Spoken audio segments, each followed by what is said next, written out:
প্ৰথমতে মই নাৰিকলখিনি এনেদৰে ৰুকনিৰে ৰুকি লৈছোঁ।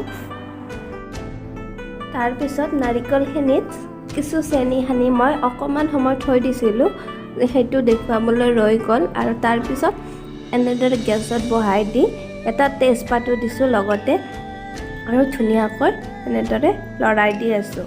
লৰাই থাকিবই লাগিব, নহ'লে তলিত লাগি যাব।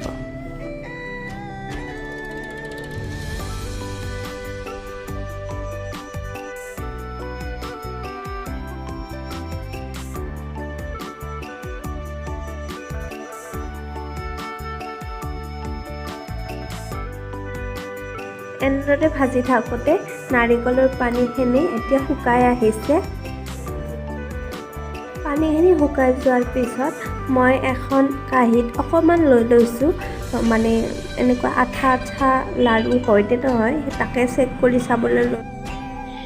এতিয়া মই নাৰিকলখিনি কেৰাহীৰ পৰা এই থালিখনত ঢালি লৈছোঁ ধুনীয়াকৈ। আৰু এতিয়া গৰমে গৰমে লাড়ুখিনি বনাব পাৰি বা অকণমান ঠাণ্ডা কৰি বনাব পাৰি।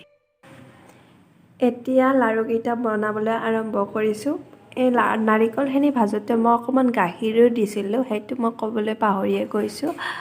আৰু এনেদৰে বনালে লাড়ুবোৰ ঠাণ্ডা হোৱাৰ পিছত বহুত ধুনীয়া বগা আৰু টান হয়।